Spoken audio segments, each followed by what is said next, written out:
de compartir con un arquitecto, escritor, profesor, defensor de los valores culturales, urbanísticos y arquitectónicos de La Habana. Un hombre al que admiro por su capacidad y esa manera de ser, aún con la inmensidad de su obra, auténticamente cubano e irremediablemente habanero.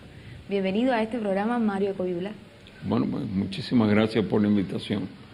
Mario, cuando pensamos en esta conversación, en este diálogo que a partir de ahora vamos a desarrollar, pensamos centrarlo primeramente en su carrera como arquitecto y lo que usted ha hecho por nuestra ciudad, por supuesto, sus visiones futuristas, sus dotes en el magisterio. Primeramente, entonces, comencemos por esa decisión de estudiar arquitectura y a partir de ahí emprender su carrera profesional. Fue simple, realmente la decisión para estudiar arquitectura la tomé muy tarde. Yo no tenía una vocación temprana, lo que sucede es que desde muy niño era bueno dibujando, y muy bueno. Y entonces era una pena perder esa habilidad, todo el mundo lo decía, así que entré a arquitectura y no me arrepiento. Creo que es una carrera que tenía un campo muy amplio, donde uno se puede canalizar hacia diferentes zonas, de acuerdo a tus intereses, tus habilidades. Una de sus primeras obras fue el proyecto de las Mercedes, de la ciudad escolar Camilo Cienfuegos en las Mercedes, en las cercanías de la provincia de Granma. ¿Por qué Coyula apostar por por este proyecto en una zona rural cuando realmente su camino pretendía ser otro? Para mí, por supuesto, fue un enfrentamiento inmediatamente después del triunfo de la Revolución con un mundo que yo no conocía. Realmente yo era un guajiro de La Habana, es decir, yo conocía La Habana y Varadero y más nada, no me había movido más allá. Y conocí el campo. Dormí en un bohío, me cayó una rata en la cara. Experiencias únicas. Sí, bueno, y entonces creo que conocí Cuba en aquel momento. Y una Cuba que era la Cuba de antes de la Revolución, porque todavía había pasado 1 año, 2 años nada más. ¿Y cuándo entonces comienza esta arista por el desarrollo, por la defensa de lo urbanístico de la ciudad? Bueno, todavía en aquella época yo pensaba como arquitecto, pero poco a poco me fui inclinando más al urbanismo y sobre todo al diseño urbano, porque la planificación urbana me ha resultado siempre demasiado abstracta. Y me gusta el diseño donde hay elementos ya que tienen forma, que tienen color, que tienen vida, con áreas verdes, con pavimentos, con esculturas, con mobiliario urbano. Y eso es lo que realmente más me ha interesado. Bueno, escribí un libro sobre eso, sobre diseño urbano. A mí me gusta y me ha gustado mucho enseñar también en proyectos. Lo que no me gusta es toda la cosa del papeleo y los informes, y es espantoso todo eso. Coyula, usted ya lo decía, ha sido defensor a ultranza de los atributos urbanísticos de esta ciudad de La Habana. Es mi ciudad. Porque es su ciudad, la ciudad de los habaneros, y durante toda su carrera ha tenido el mérito de recorrer todas estas escalas del diseño ambiental. Sin embargo, comentó una vez sobre esta ciudad que podría terminar en una visión dantesca como un gran anillo de basura, consolidada o como un cráter vacío que en el centro alguna vez tuvo una ciudad. ¿No le parece una frase un tanto lacerante? ¿La mantiene aún? Sí, porque hay que asustarse. Conviene, yo creo que, claro, si uno asusta mucho, muy seguido, es como el cuento de ahí viene el lobo, ¿no? Pero yo creo que sí, porque hay una realidad. La ciudad central es la ciudad, es La Habana. La Habana que todos conocemos y reconocemos es la ciudad central, Centro Habana, Vedado, Santo Suárez, Lawton. Y hay un anillo periférico que es todos los municipios de la periferia. Ahí están Habana del Este, La Lisa, esto. Y entonces, realmente la arquitectura de esos suburbios es mala, es pobrecita. Y la paradoja, la ironía es que es la que resulta más fácil de arreglar. Es decir, el individuo que vive en una casita en alturas de La Lisa se para arriba de una caja de refresco y le arregla un parche al techo de su casa, porque a lo mejor la hizo hasta él mismo. Pero el que vive en un edificio de 10 pisos en el Vedado o en Centro Habana y tiene un problema general del edificio, no puede arreglarlo. La paradoja es que somos dueños del apartamento, los que viven en edificios de apartamentos, somos, como yo, somos dueños de tu apartamento. pero nadie es dueño del edificio. Y entonces el edificio se va deteriorando.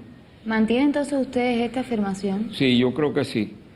Podemos terminar siendo un anillo de basura, perdón, la gente que vive en La Lisa o en La Guinera, pero bueno, para decirlo así, de basura bien conservada, consolidada. Creo que hay que buscar la fórmula, pero esa fórmula hay que pensarla muy bien para evitar un problema de segregación social, que en definitiva ya se está presentando con la posibilidad de comprar y vender viviendas.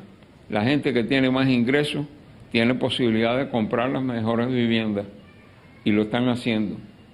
Y se irá produciendo, por supuesto, la salida entonces del que vende esa vivienda. ¿A dónde va a parar? A La Habana Profunda, a La Habana del Sur, a Arroyo Naranjo o a cualquier otro lugar lejano. Y entonces se irá consolidando otra vez que las zonas que una vez fueron privilegiadas antes de la revolución volverán a ser privilegiadas. Y estuve tentado a decir elegante, pero no viene bien decir elegante, porque esa gente que va a llenar ahora con más dinero en el bolsillo no son elegantes. Son gente de un gusto espantoso, pero con dinero. Son lo que yo llamo los pobres nuevos ricos. ¿Tiene que ver esto de la elegancia y de la ciudad y algunos municipios de la capital, digamos, con este vedado del que usted ha sido parte toda su vida? ¿Piensa que este tipo de arquitectura, de urbanismo que se está desarrollando ahora en el vedado puede, digamos, empobrecer la imagen de esta parte de La Habana? Es que el vedado lo que se está desurbanizando, no urbanizando, se está ruralizando.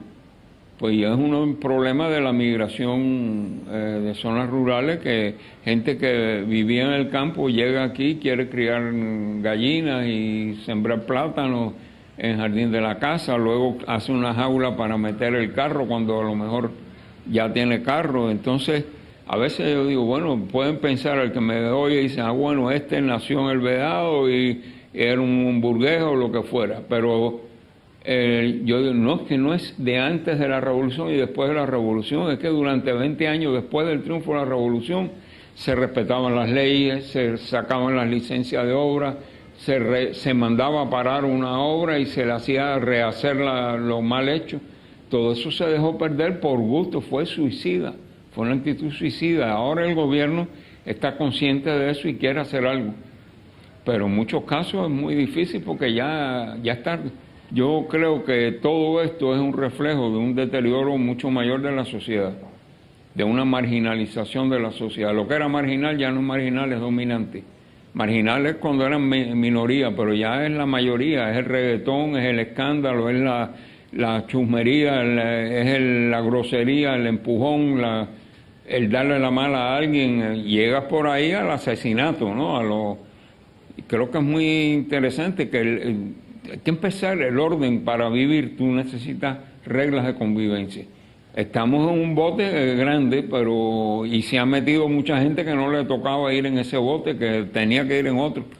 Y bueno, pero tiene que aprender a vivir. ¿Cómo sería la ciudad de La Habana, como la piensa Coyula, como su visión de defensor de lo urbanístico? Yo creo que debe ser una ciudad agradable, amable, no una ciudad hostil. Uno en esta ciudad se mueve de un punto conocido a otro punto conocido y en el medio hay un territorio hostil.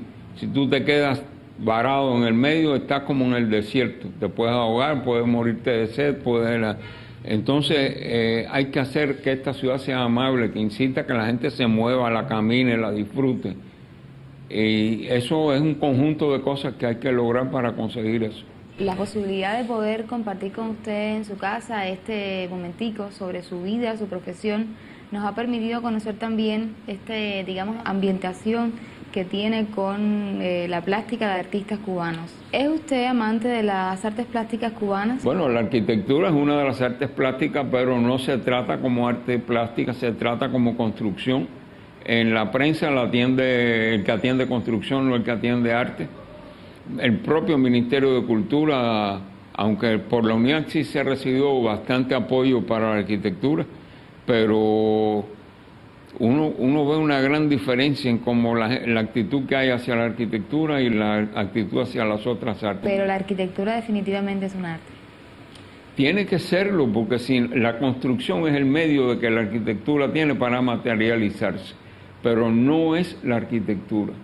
La arquitectura fue secuestrada por los constructores y dejó de ser arquitectura.